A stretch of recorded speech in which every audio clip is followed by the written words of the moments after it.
first word. We are with you until 11 o'clock here on The Crown, and the World Cup is finally here, and the U.S. serving as a host country for the second time, first since 1994. I'm Marisa Contipelli alongside Jacob Tissot, and it's time for us to dive into a little World Cup preview. And when we knew we wanted to talk the World Cup and the U.S. men's national team, we knew we wanted to get someone who not only played for the U.S., was a starter in the 2014 World Cup, also pretty known to FC Cincinnati fans here in the Queen City. Let's welcome into the show Geoff Cameron. Geoff, really appreciate you spending some time to talk a little U.S. men's national team with us today. Thanks for having me. So for the U.S., co-hosting, like I said, for the first time since 1994, just how important would you say are the next 5 to 6 weeks when you look at, soccer in America and really looking to take hold of this opportunity when it comes to growing the sport here in the country? I mean, it's massive. I mean, that's where my career really started, the 1994 World Cup. My dad took me to my first World Cup game, and I got to experience the energy, the awe of what the World Cup has to offer. And I was able to go see the Bolivian national team train at an open training camp in Foxborough, Mass. And it was really cool. It inspired me to dream a little bit bigger. And then, 14 years later, I was able to make my first professional debut at Foxborough Stadium in my hometown. And it's kind of from there. I wanted to play for the national team, play in a World Cup, and dreams do come true. And I think these are moments that are going to change the scale of soccer here, and I like to say football in America. I certainly hope so, and such a surreal, moment to hear that you had, in your path and your career and journey. When you look at this U.S. men's national team, currently favored to make it out of group play in Group D, going to be taking on Paraguay, Australia, Turkey in their initial group stage matches. Which one of those matchups would you say maybe presents the toughest challenge for this U.S. squad? It's a question that keeps coming up, and I mean they're all difficult. I mean It's just the first one is going to be, for me, it's going to set the tone. Paraguay is going to be difficult. They're going to make it very frustrating on the U.S. They're missing, obviously they just came out, they're missing out one of their more creative players. And back in when we played them, we beat them 2-1. They made it very physical. They frustrated us. And I think that's the pressure's on us, really. But I think we need to ride that wave. We need to calm our emotions and really embrace all the energy, all the feelings that we have. We're playing in our home country, so let's use that and to our advantage and go out there with a big win and make a statement. France was the last host nation to win a World Cup. The United States has never won one. What would it take for this year's group to hoist that trophy on the hometown soil? Everybody's got to be spot on. I mean, you got to dream, and anything's possible. You can beat anybody on any given day. Everybody's just got to perform, and you need some luck. And I think that's one of those things. Hopefully we create our own luck and we ride that wave and our energy and all the watch parties across the U.S., the people that are going to be going to the games. We need them more than ever, and we need to talk positive about the players and really build them up, give them that confidence that they need to hear. And like I said, anything's possible. So let's go USA.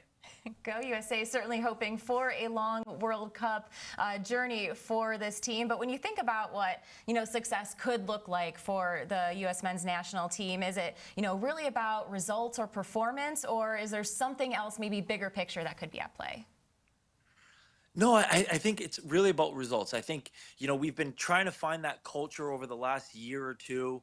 I think Pochettino's kind of gotten it right over these past 2 games, these friendlies kind of leading up to the World Cup. We got to see that little bit of a bite, and we got a little bit nasty, and I think that's what you kind of need going into the World Cup. Getting guys like Christian Pulisic flying. I mean, he's going to be the really main focus of the U.S. national team. But you have all those other guys around him to feed him the ball and let him be creative.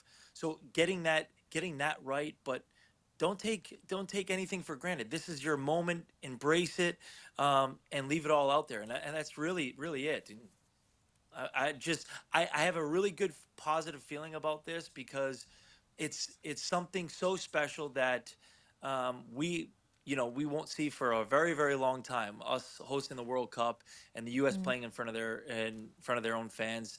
It's going to be spectacular. I'm glad you brought up Christian Pulisic. He's just been such a catalyst for this team and has really become, the face of U.S. soccer here in America. When you look at what he brings to this team, he's one of the most experienced players on this roster. Where do you think he can maybe have the biggest influence in, is it, creating chances, scoring, or just maybe that leadership that he brings to the group? I think he's a leader by just example. He's not a talker. He leads by his play, and I think that's what really great leaders do. He's going to create chances, but he's going to draw a lot of attention from the other team.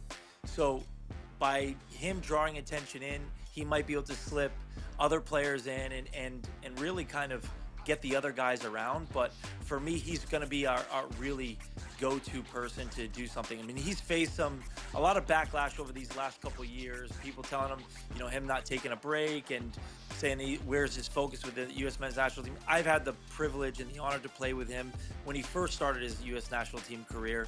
And the guy has something special, and he leaves his heart. He leaves it all out there. So for me, I know how bad he wants this, and I know how bad he wants this to be successful.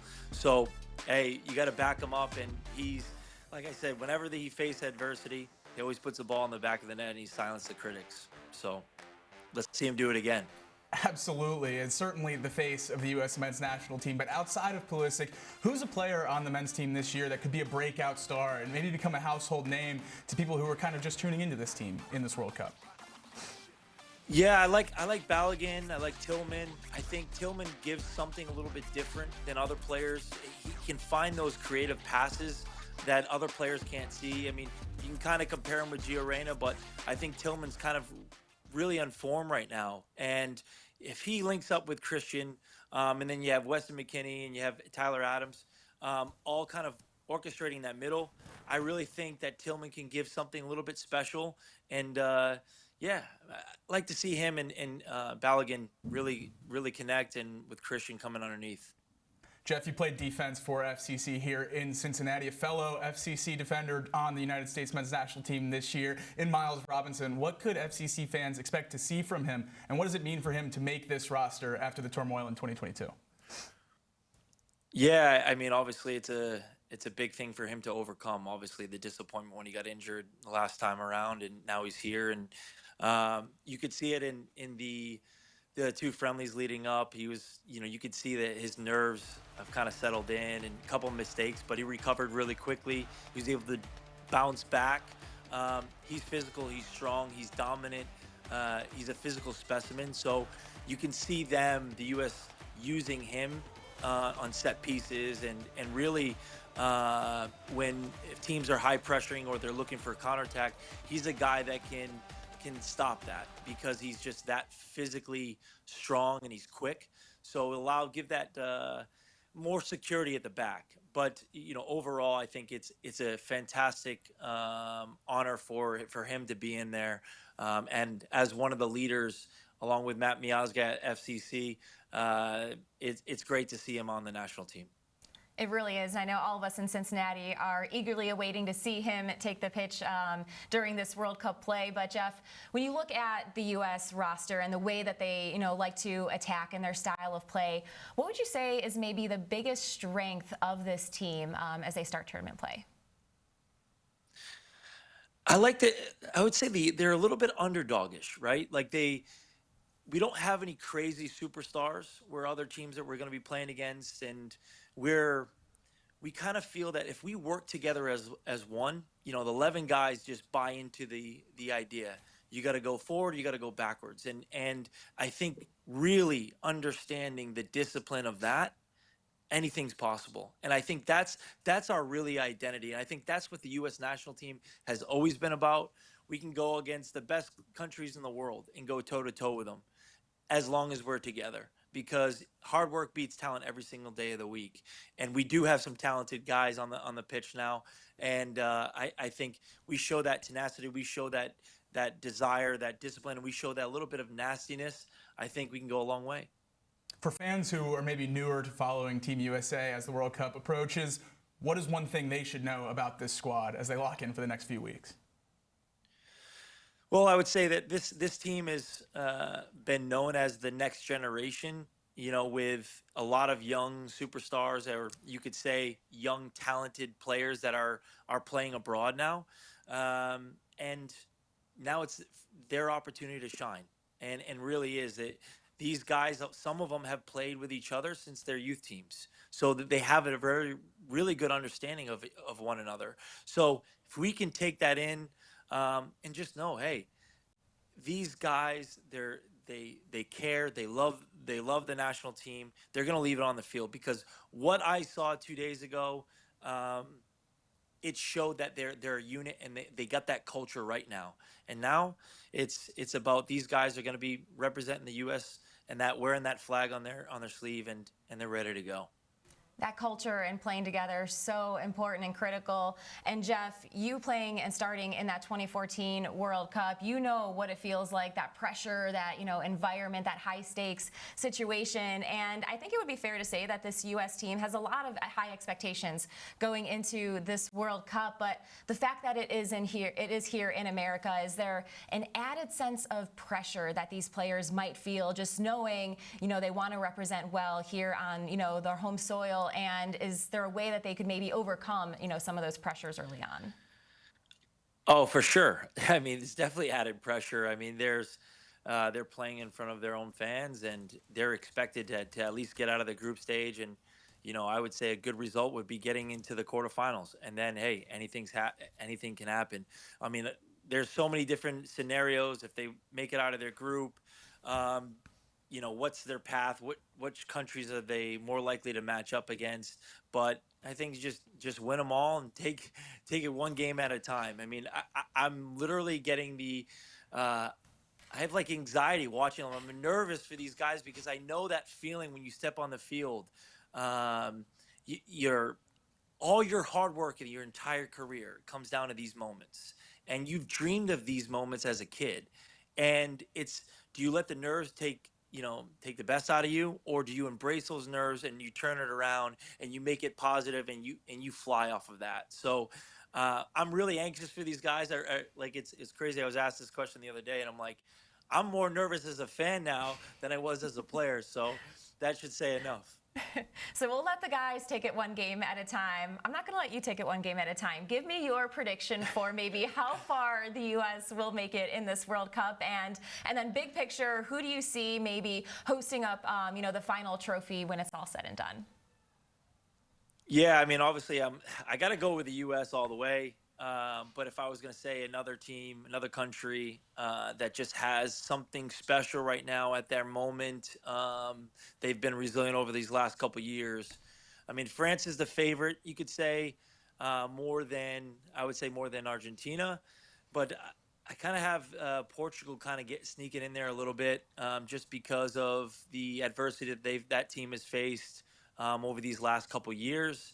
Losing one of their main stars on the national team, and then really kind of playing for him and stepping up and playing for Ronaldo as well. And they have a very deep squad, and I think they've shown that through the qualifiers. So, you got to say them, but I'm going USA all the way.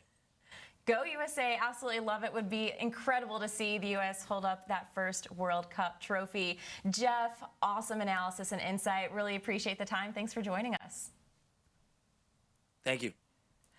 All right, well, the U.S. takes on Paraguay to open up their group stage play. It's going to be Friday evening, 9 o'clock from Los Angeles. But we have plenty of more to get to here on First Word. We have some more Bengals, some more Reds talk. So make sure you stay with us right here on The Crown. We're with you until 11 o'clock.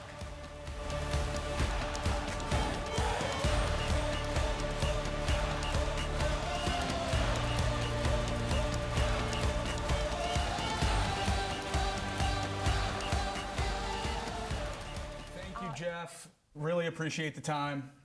Yeah, that was great. Thank you so much. All right, guys, have a good one. Yeah, awesome. Safe travels. Safe travels. Yes, and try to get some sleep and rest when you can. Thank you. See you guys. See ya.